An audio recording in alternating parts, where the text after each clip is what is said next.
Infertility, जिसको आम ज़ुबान में बांझपन भी कहते हैं, वो आजकल बहुत कॉमन है। और कौन से टेस्ट करवाने चाहिए, ये बहुत सारे पेशेंट सवाल पूछते हैं। और इसके लिए सबसे पहले जानना ज़रूरी है कि इनफर्टिलिटी होती क्या है। अगर कपल ने, मियाँ बीवी ने 1 साल तक अनप्रोटेक्टेड सेक्स किया, उसके बावजूद अगर वो ख़ातून जो है उन्होंने कंसीव नहीं किया, तो ये कहलाएगी इनफर्टिलिटी। अब ज़ाहिर है 2 लोग हैं तो इसमें दोनों के टेस्ट होंगे कि मर्द में मसला है कि औरत में मसला है। अब इसमें हम स्टार्ट करते हैं बंदों से। तो बंदों में सबसे पहला जो टेस्ट होगा वो सीमन एनालिसिस होता है, जिसमें देखा जाता है कि स्पर्म है भी या नहीं, और हैं तो उनकी मोटिलिटी क्या है, उनका काउंट क्या है। तो ये थोड़ा डिटेल हो जाएगा, बस मैं मेन टेस्ट के नाम ले लूँगा और वो आपको पता चल जाएगा कि कौन सा आपको करवाने चाहिए। तो सीमन एनालिसिस जो है, उसके बाद जो है हार्मोन टेस्ट जो हैं वो बहुत मैटर करते हैं। मर्दों में जो है वो टेस्टोस्टेरोन जो मेन है, सबसे पहले वो देखा जाता है कि वो ठीक है कि नहीं। उसके बाद जो है आपने FSH और LH भी करवाना है, ठीक है, ये भी हार्मोनल टेस्ट है। इसके बाद जो है अगर इन सारी चीज़ों में कोई मसला नहीं आता तो फिर आप स्क्रोटल अल्ट्रासाउंड जो उसकी तरफ जा सकते हैं, जो आपका जिस बैग के अंदर टेस्टिस होती हैं उसको स्क्रोटम बोलते हैं, उसको अल्ट्रासाउंड किया जाता है।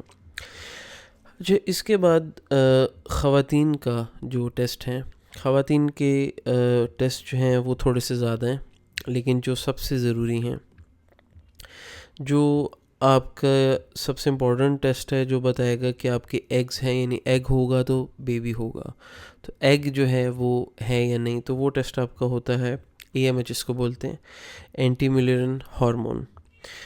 और दूसरी चीज़ है इसमें पेल्विक अल्ट्रासाउंड। अल्ट्रासाउंड में समटाइम बहुत कुछ आ जाता है, बच्चेदानी के इश्यूज़ होते हैं।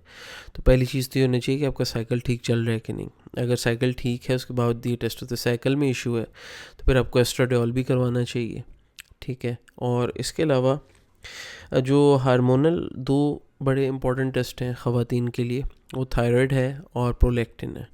थायराइड के इश्यूज़ की वजह से आपका डेफिनेटली मेंस्ट्रुअल साइकिल पे इम्पैक्ट आता है। और इसमें बहुत सारे लोग जो है ना एक चीज़ को मिस कर देते हैं कि दोनों चीज़ों में आपकी डाइट का रोल होता है।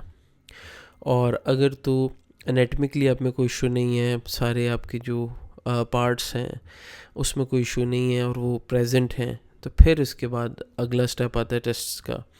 और टेस्टों में अगर कोई इशू आता है तो फिर उसको एड्रेस किया जाएगा। अब ज़ाहिर है अगर पीरियड्स में इशू आ रहा है और एग रिज़र्व नहीं है या बहुत कम हो गया है, तो फिर जो चांस है कंसीव करने का वो बहुत ही कम हो जाता है। तो ये चीज़ वैसे तो स्टार्ट से इसकी एजुकेशन होनी चाहिए हमारे माशरे में कि ये चीज़ आपने इसलिए ख़वातीन को इसकी ज़रूरत है एजुकेशनल, कि उनको बताया जाए, क्योंकि उनका एक सर्टेन एज गैप है जिसके अंदर उन्होंने कंसीव करना है, प्रेग्नेंट होना है। मर्दों का जो है वो 70 तक भी जा सकता है, और आजकल ये देखा जाता है ख़वातीन 40 में वो बच्चा पैदा नहीं कर सकती 40 के बाद। और वो वैसे भी आइडियल नहीं है। उसकी सबसे बड़ी वजह ये है कि आपकी बॉडी सपोर्ट नहीं करती। और मेल जो है उसमें बस आपको अगर सीमन एनालिसिस जो है वो ठीक आता है, बहुत अच्छा आता है, तो इसका मतलब है आपको स्पर्म चाहिए बेसिकली, और ख़ातून का एग होना चाहिए। तो फिर उसके बावजूद भी सम टाइम ये होता है कि आप सारी चीज़ें, आपकी टेस्ट वगैरह ठीक आते हैं, फिर भी नहीं होता। अच्छा, इसमें जो हार्मोनल ज़्यादा इश्यूज आते हैं ना आजकल, वो पीकॉस वाले भी होते हैं ख़वातीन में, कि आपका जो मेल हार्मोन है ना वो बढ़ जाता है, इंसुलिन रेजिस्टेंस हो जाती है। तो उसको आपने फिर कैसे एड्रेस करना है, उसमें सबसे पहले ये होता है कि वो कहीं डायबिटीज़ तो नहीं है, प्री डायबिटिक तो नहीं, इंसुलिन रेजिस्टेंस तो नहीं है, तो ये इस चीज़ का ताल्लुक डाइट से ही निकलता है।